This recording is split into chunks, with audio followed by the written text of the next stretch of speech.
Hello and welcome to yet another episode of Smart Indian Agriculture on the Federal.com. I am Vivian Fernandez.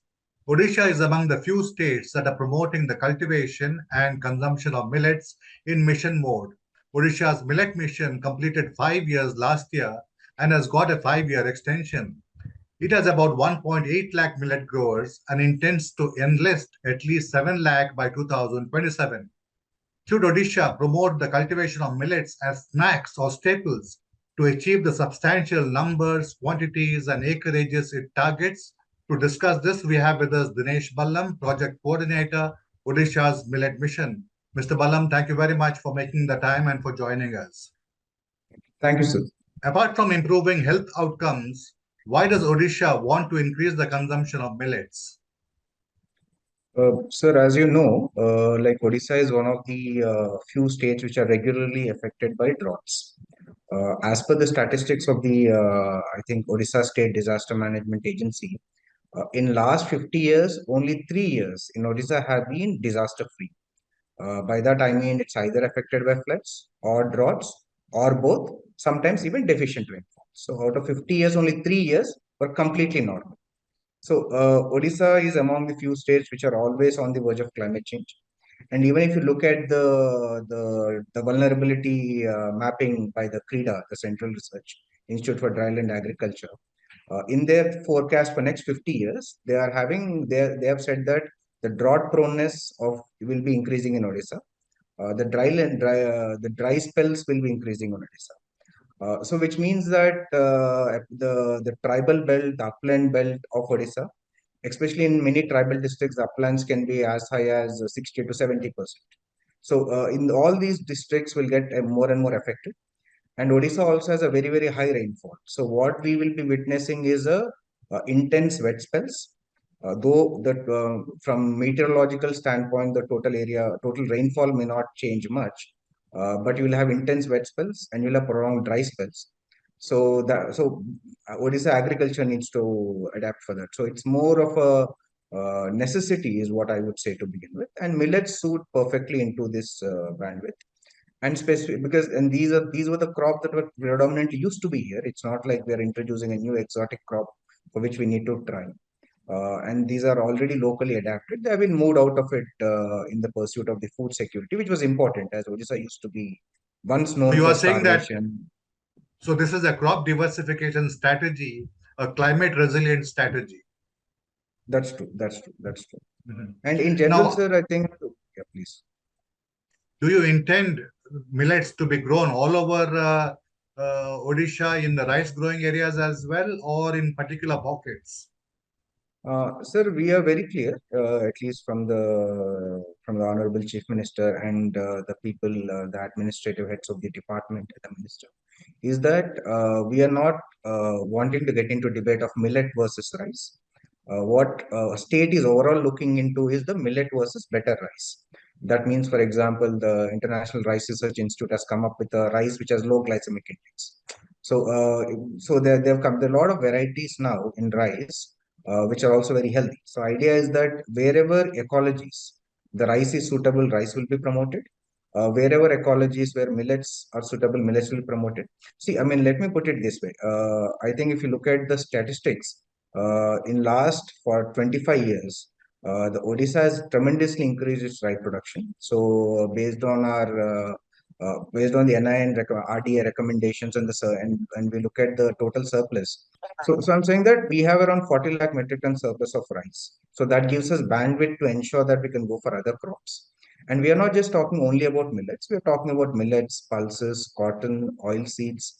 So the idea is every crop for its ecotype or ecological area. So in the vulnerable rain-fed areas, upland areas, we'll go for millets and pulses also. And in the where you have the tailend areas, in the fallow lands, rice fallows will go for pulses on a major way, and groundnut and oil seeds also. So the idea is very simple, to identify the ecological niches where certain crops thrive and where we do it. And also because in these areas, rice does not thrive. We are already surplus state. The rice is not in the upland areas, as you must be knowing, sir, is that the fertilizer application efficiency is very low, especially in a state like Odisha with a high upland, lot of uplands and high rainfall, most of the fertilizer anyways washes away. So you are wasting fertilizer. It's not productive. The rice varieties are not suitable for it. The millets are reasonably good yields in terms of it. At least ragi is very good yield. So it So meets yes. all the, yeah. So are you going to grow all the major millets, that is jowar, bajra, and ragi, or are you going to focus on a particular millets? Sir, again, for example, if you look at the data right now, I think this year we'll have around 2.5 lakh hectare of millets, lakh area hectare in Kharif, out of which 2 lakh hectare is ragi. And if you look not just Odisha, across India, certain ecologies have adopted certain millets. Like the Chhattisgarh, Odisha, Central India belt has a lot of little millet. Historically, also one of the original areas where it was domesticated. If you go to Tamil Nadu, there's a banyan millet. Uttarakhand, there's a banyan millet. So what we are looking for is we will take up ragi, which is traditionally to our area, but we'll also take up little millet and foxtail millet. These are also traditional area. We are keen on taking jowar and bajra maybe in the rain-fed areas of the coastal districts, primarily because the millets is not typically consumed there. There we look it as one of the fodder options and others. See, if you look at the total area under millets, the majority, I think around 85-90% is under jowar, bajra and ragi. And jowar bajra is already grown in large areas in Rajasthan, Uttar Pradesh, Gujarat, and even some parts of Maharashtra and Karnataka. So we see that we have a greater opportunity both in terms of markets and to diversification for adopting for non-ragi millets. And we'll also take up jowar and bajra, but our focus still will be non-millets, specifically non-ragi millets. That is little millet and foxtail millet.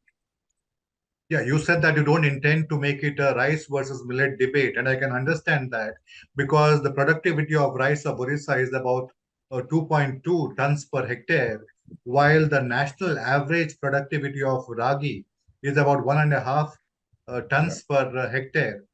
In yeah. certain states and certain pockets, we might be able to achieve higher productivity. So I can understand why you do not want to make it a rice versus millet issue. But in the uplands, for example, can millets displace rice easily? Or do you think that millets will be grown after rice as a companion crop, in the rice fallows? Sir, it's slightly. So, for example, what I have seen is that ragi, from since Odisha Millet Mission has started, we have increased area under ragi by 1 lakh hectare, and now we are confident we can increase area under millets a lakh hectare per year. Now we are reasonably confident, and and we are, and for many reasons are there. We have procurement, multiple areas are there, but we have seen that upland rice has been replaced by ragi for sure. I mean, the reason is very simple. The upland rice productivity in Odisha is around 13 quintal per hectare. Ragi is also around 13-14 quintal per hectare. We are doing assured procurement for the farmers. So the Ragi MSP is around 35 rupees, 35.87 rupees per quintal. Rice is around, I think it's 22, 21, 22 currently. I just don't remember the exact number, 19 or 20. So the MSP is higher, yields are similar, the labor of cultivation is lesser. It does not need fertilizer and chemical use. Apart from the finger blast, there are not many diseases which can easily be treated. So in the uplands, millets are far easily will outdo rice. The challenge with for millets will be from maize, to be very honest. It will not be from rice in the uplands. But maize markets has been going up and down because the maize yield is quite high. It can go up to the current Syngenta varieties are giving up to 20 quintal per hectare per acre. Those 20 to 20 sorry, 25 quintal per hectare, not acre. So the ragi will have challenge if the maize market picks up tremendously. But currently, the maize market has not picked up tremendously. It's waving and it's waving on and off every year. So, since with an assured procurement, we have seen already the reasonable transformation of upland rice, and we see that continue to go forward. And we have also identified some cultivars for foxtail millet and others, which are also equally high yielding. Now we are entering into a partnership with Nashik Miller Association for a assured buyback for non-little millet for a very good price, much higher than what has been produced, good higher quantities, around 3 to 4 lakh quintals. So we are reasonably confident that these two millets we can do easily well. They're competitive with rice is what I would say, even on the yield parameters. And the price You is said definitely high. Yeah, over a 5 year period, Yeah. Millet Mission was able to get about 1 lakh hectares under millets. Now you are saying over the next 5 years, every year you intend to increase the area by about 1 lakh hectares. How will that be Right. possible? What makes you so confident? So for a simple reason, when we started Millets Mission in 2017, by that time, every year the area under Ragi was falling by 25,000 hectares to begin with. In the first 1 year, we had to start and we were just, we could just only hardly ground the program. So 2017 was not really impactful year for us. It was just the starting of the mission. 2018 is when the thing started kicking off. So we could actually stem the decline. That is part one. And the second thing is the procurement thing picked up from 2019. And then from there, we are seeing increase. If you see year-wise trends also, even though 1 lakh hectare has been increased, the first 2 years was cutting down the decline. And then the increase has started, around 30, 40,000. And when we started Millets Mission, it was around in 30 blocks and out of 314 blocks in Odisha. Now it has, Chief Minister has increased to 177 blocks across 30 districts. So the number of blocks have increased, the scale has increased, our target of rainfed areas has increased. And so we think that we can easily achieve that because of the numbers. And previously we did not have, even till last year, we had only around 80 blocks. So just the number of blocks have been doubled directly. So that will have an impact. And year on year effect will be there of procurement. It will not always be linear with the crops. As farmers see, there is more certainty in procurement and assured procurement. And we have been including FPOs for procurement. So the closest or the GP level or the farm gate level procurement happens. So that has also enabled farmers to to have more confidence on this. So we see that with increase in area and with the streamlining of the procurement services and the better identification of cultivars for each of the area. And we are also doing a lot of work on the awareness building side on be it hoardings, we bringing celebrities, mostly Odisha celebrities, linking Odisha and hockey. We did a special event on co-branding of Odisha millets and hockey together during district tours. So enormous awareness campaign is also been taken up. So with all this, I think that we were, let's say, increasing by 35, 40,000 hectare, 30,000, 30 plus thousand hectare in last 2 to 3 years. By simple doubling of the area itself, it will ensure there will be 70,000 hectare increase a year. But we'll have year on year effect. So we think that 1 lakh hectare is a possibility. Are you banking mainly on the push factor? Because when I was looking at the figures on the Millet Mission website, in the Yeah, past 5 years, about 500 odd crores were allocated, of which yeah, about 50% was for procurement. Now, over yeah, the next 5 years, the budget allocation has increased by 5 times. I mean, that's the plan. And about 65% of it is for yeah, procurement. So, are you yeah. banking mainly on the push factor? No, it's both. Both the so, for example, we will definitely bank on the push factor. See, I mean, this is what we were when we started Millets Mission. I'll tell you the back end reason what we wanted to do. We spent 1 year on a lot of debates. So the question was, what should we do? Like, should we, like, for example, focus on very export driven program where we there will be will target very high goods. So the question that we had to ask itself is, what is our objective? What is our end state look like? Whenever this mission ends, how should it look like? So then we looked at why is rice so successful or wheat so successful. It's not just because there's an urban market or a niche market or we're exporting. That is an important factor, of course. But it's because billion people eat every day. Now, if you look at the data, I think Niti Aayog has this data. Ramesh Chand sir has very articulately presented it before. Is that there's a huge decline in consumption of millets in rural areas. The percentage decline is much higher in rural areas even compared to urban areas. This was even like 4 5 year old data. Now the difference will be much higher. And at the same time, the other issues related to nutrition and this is also much higher in rural areas. And the high segment with high purchasing power will always have multiple options for towards nutrition. But just imagine a laborer getting affected by diabetes, which is a big issue these days. It's practically a death sentence for his livelihood because diabetes has because you cannot get high fiber food for the poor people. You of course they'll have to. It also weakens, it brings the fatigue and etc. So what we saw is two things. The example of quinoa. Like quinoa, after that international year, after that New York Times articles and the international year, it became so famous that everybody started having a quinoa program. So after 15, 20 years now, the actual quinoa producers from Bolivia and others, they are no longer in the market. Either it's the plain regions of Argentina, even India, many states had quinoa program. So our idea is okay, millets tomorrow becomes very successful, everybody starts eating.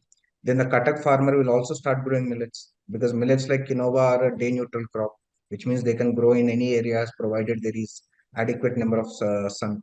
Then what happens to the tribal areas? How will they survive? So then we figured out, okay, if the millets have to really sustain, because tomorrow it can be a fad and people may stop eating. We live with that option.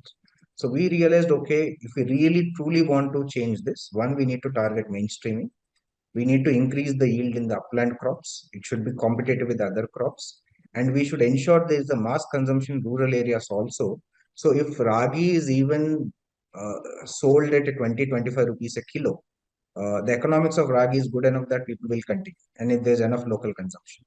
So the urban markets are great, everything is great, but that needs to happen, which means the millet mission should focus on a behavior transformation strategy.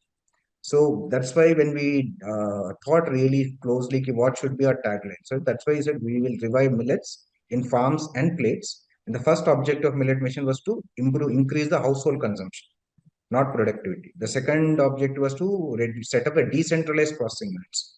Because if you want to increase household consumption, then it means that you're targeting rural value chain also, which means you have to make the consumption and the processing and everything easy for them.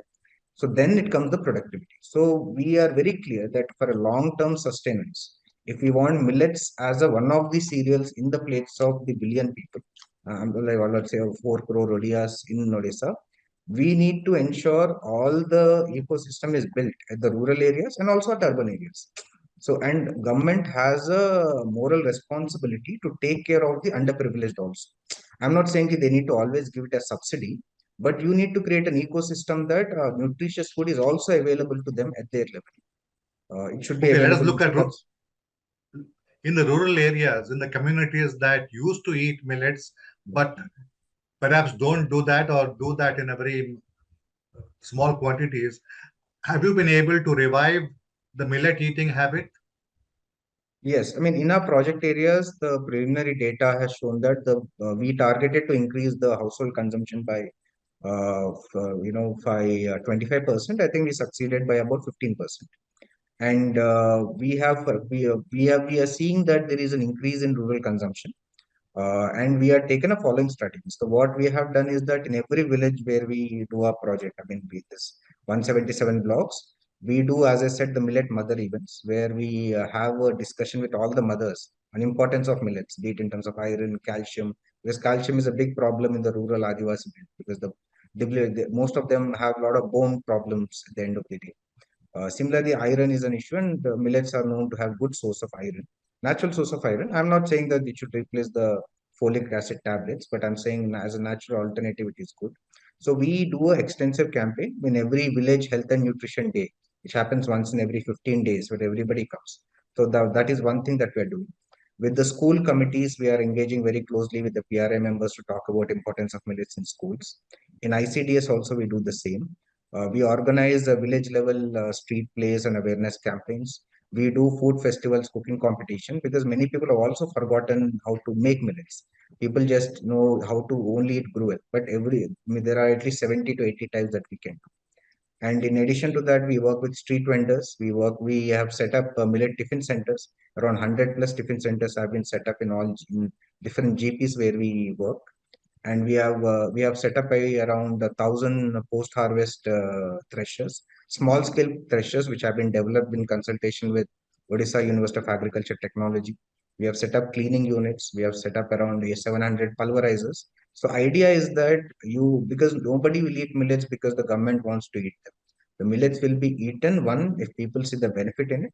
It is made in a way that it is tasty, and it is made in a way that it is not very time consuming because even today the rural households don't have time, and it is made in a way that you link it to the intrinsic tribal culture, which is and you link it to the culture and the ethos of the community, and that's what we have been targeting. So we are looking at millets as a food culture. So even if you look at our latest objective. One of the objectives is to revalorizing food cultures. So look at as a millets, and not just millets. There are a lot of recipes like you combine millets with arhar. So we are working on all those documentation of traditional food So systems you want and millets see to how be it can be consumed part. as a staple and not just as a snack. No, no, yeah, yes, we want it to be consumed as tea. Mhm. Now, Because see you the mentioned numbers are, that, yeah, yeah, please. sorry. So because see, our thing is very clear. We want reasonable 10-15%, not 100% diversification of rice towards millets, because that is what everybody advises. The national nutrition says it, everybody says it. And see, and there is enough evidence that dietary diversity is important. I'm not just talking about millets. There's a lot, but crop diversification, maybe other people are best positioned. You see, even in the cereal, people keep saying that the calorie consumption is higher. But Ramesh Chand sir, in his presentation, if I remember, in December when we discussed, the cereal consumption has been pretty much stable in last 15-20 years. It's the potato consumption that has skyrocketed. So it's a potatification of the Indian diet is a problem, even in vegetables. So if you look at the calorie intake per se per cereal. So if you see, just like for example, like the if you just look at the numbers, even if you say 10% of rice replacement, the snacks and others are just not going to add. We're a billion people. Just you need it has to be, even if to make a meaningful difference. I mean, unless and until the objective is to make the, very rich, very healthy, that is important objective. I'm not saying it's against, but then it is not a cereal. You really can't replace rice and meat. The numbers just don't add. And what Okay, we I have got also it. found is this. What we Yeah. also found is this. For example, I was doing a survey in one GP. Okay, there are around 1,000 households. We looked at what is their monthly expenditure of a household. It is coming down to around 5,000 on oil, etc., etc., etc. So, but if it is that's like if you take 10 months, it's 50,000. So, if it's 1,000 households, so that's nearly good amount of money. It's like nearly 5 crores a year. The GP economy is there. So it's not like there is no village economy as such. So there is good economy. You, of course, you cannot price it at the urban level, but there's enough economy that can also meet this demand. It's not, and that's what at least our experience is also showing. Mhm. So if you want millets to be consumed as a main meal, do you think that you can bring about that behavioral change? You just mentioned that it's very difficult to bring about such changes. I mean, for traditional millet eaters to become rice eaters, it took a couple of decades. And to go back, it might take a couple of decades. Yes, yes. Yes, yes, true. I completely agree with it. In fact, we have made the similar suggestion to Niti Aayog is that you should have a decadal approach. And okay, international year of millets is fine. You can promote it, but let's be very clear. What are our main challenges? Food security is the biggest challenge for 1 billion people. All evidence points that with the increase in temperatures due to senescence, the rice yields are going to come down by 25% or some, or so, whatever is the number. There are debates. The groundwater levels are crumbling down. We will not have enough groundwater. Lot of irrigation is actually done through groundwater more than canal command areas. Even in canal command areas, with aquifer drying up, they are also reducing. So you need to have a crops which need less water, and or else your food security is at risk. Increase in temperatures, already we had some effect on the wheat. So I'm not saying only millets, but we need to find a way to diversify from the cereals. Of course, there are technology developments are being made in rice and others using better modern technologies, adaptation, but we need to be ready for alternatives. So in Okay, millets, got in it. some sense, is necessary. Yeah. So for millets, I mean, to become more, do you think that more innovation is required to make millets palatable? I was speaking to the Yes. former acting director of the Indian Institute of Millet Research, and she was saying that millets can be eaten like rice or wheat in a polished form. Is it possible to eat in a polished form? And if you eat them in a polished form, will they lose some of their USP? That is, the fiber, which is, why Yeah. we consume millets in the first place. True, I think some of it is true. The question is what people say is that see the debate is between appropriate polishing.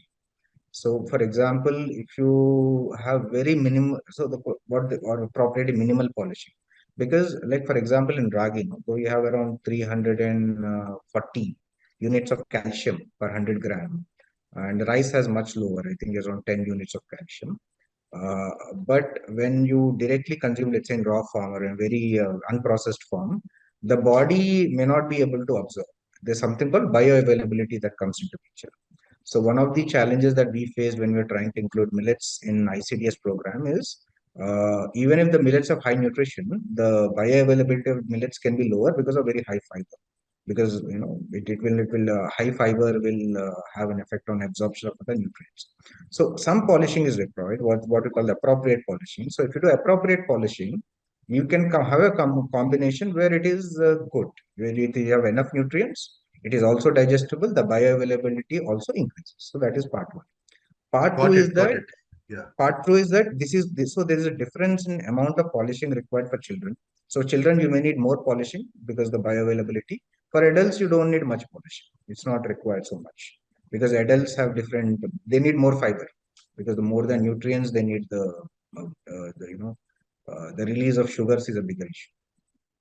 So you said that one source of steady demand would be the communities that were erstwhile millet eating communities.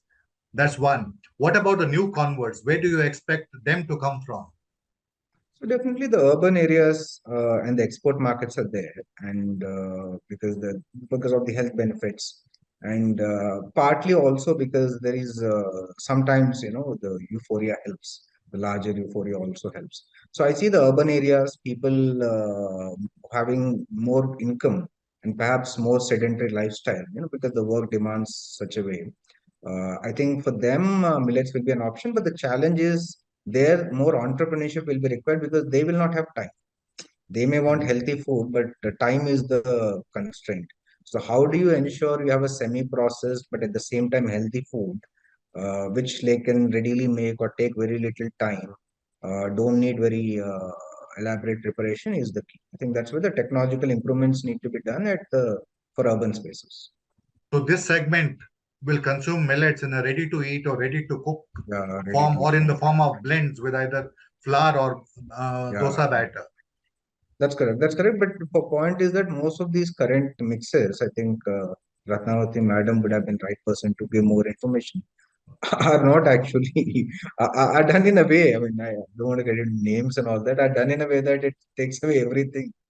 Well, the people who are consuming don't know it, but it's a practically of no use. So I think I know a lot of science institutes are working. Some of it is just the money, you can't really help it. It's going to happen. Uh, but we are hoping that with the credible companies like Tata and ITCs coming, I think they will be more conscious of the quality branding and so that. But yeah, that's where the great potential is there, and we hope that will also help in livelihood of farmers. Now 1.8 lakh farmers enlisted. Yeah, Okay. Um, what has been the attrition? Do the farmers who have started growing ragi yeah. stay with ragi or millets, or do they fall out? So by and large we are seeing they're staying with Ragi, but there's also changes, and changes are happening based on the location. And also, yeah, like for example, in Nuapada, when we started 2017, it was a maize boom. So it was very difficult to get any farmer to, get into it. So by 2020, the maize boom completely fell down. So then farmers took up to millets. But after that very bad experience with maize, now even though maize boom is again happening, at least the last year, the farmers are slightly wary of going back to maize. So we see more consistency there. But Nuapada was the old district where maize cultivation picked up big time in 2013. But whereas, let's say you take districts like Raigada, the cotton belt in Raigada and Kalahandi, there people are intercropping millets with cotton in some sense. So there are varied experiences. There's definitely some people are leaving, and also the Odisha is investing hugely on road infrastructure and etc. State is looking for development. So the millets or any crop for that matter has to face competition not just from other crops, from other occupations also. So if the road construction is going on in nearby area and we have a lot of ample opportunities, then people may not go for millets or for any other crop for that matter. So that's also one of the reasons the fallow areas are increasing in Odisha. I don't know about other states, but I'm told in most of the country. So there is that challenges from other crops, primarily from maize and cotton for millets, varies from location to location and from the other occupations primarily. The other issue is about the keeping quality of millets, the shelf life. Since Orissa is mainly growing small millets and ragi, will you face that problem? Because that is a problem that bajra growers seem to face. So millets you can broadly divide into two, three, without getting into technicalities. Like one have ragi.